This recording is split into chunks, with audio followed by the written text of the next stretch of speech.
मोची का जादुई जूता। दौलतपुर गांव में एक मोची रहता था। उसका नाम रामू था। वह बहुत ही गरीब था। गांव के लोगों के जूते सिलकर बड़ी मुश्किल से अपना गुजारा कर पाता था। गांव के सभी लोग उसी से अपने जूते सिलवाते थे।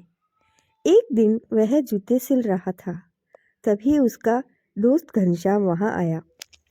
उसने रामू से कहा, रामू, तुम इस गांव में कब तक जूते सिलते रहोगे? इससे तो तुम अपना पेट भी नहीं भर सकते। तुम एक काम करो, तुम शहर चले जाओ।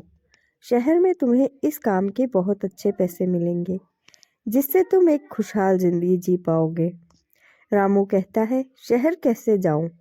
मेरे पास तो 4 पैसे भी नहीं है, और वहां जाने के लिए तो पैसों की जरूरत पड़ेगी।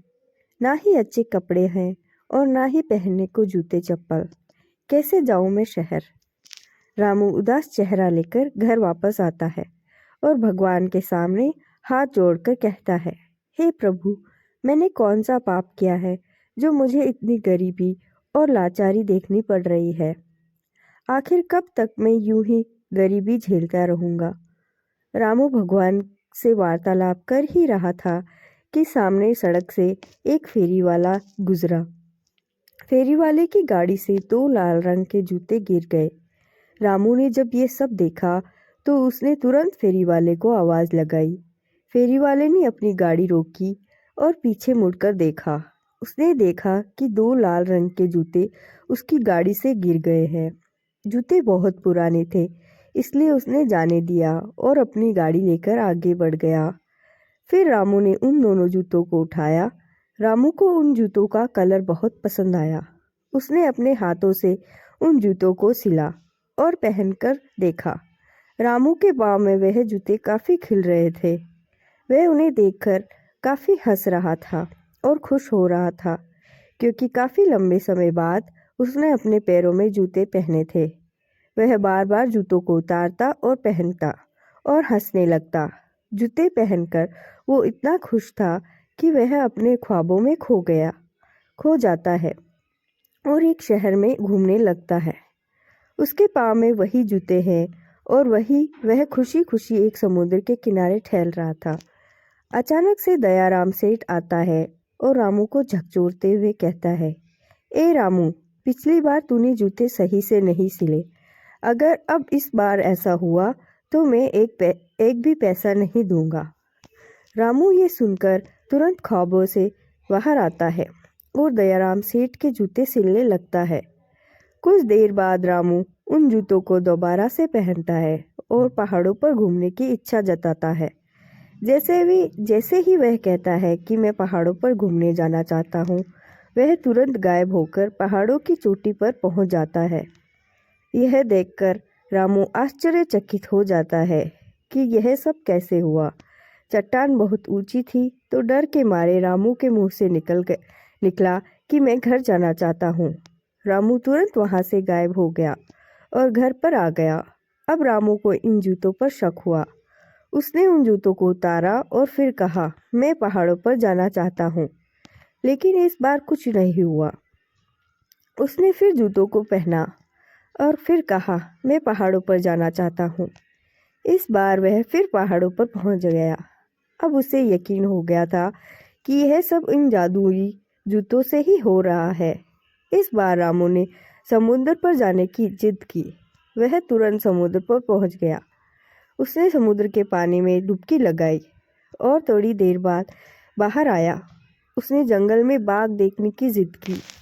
वह तुरंत एक घने जंगल में पहुंच गया, जहां पर एक बड़ा सा बाघ टहल रहा था। बाघ ने जैसे ही रामू को देखा, वैसे ही उसने रामू के ऊपर हमला कर दिया।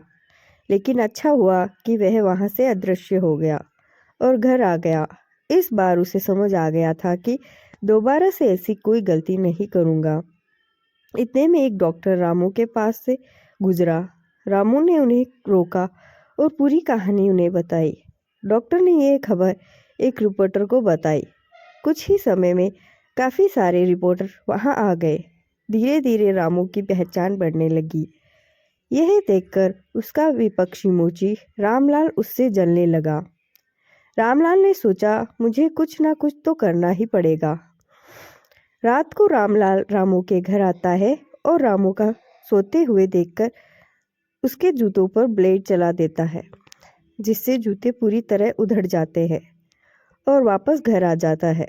सुबह जब रामू सोकर उठता है तो वह अपने जूतों को देखता है। उसके जूते पूरी तरह से फट चुके थे। यह देखकर हैरान रह जाता है।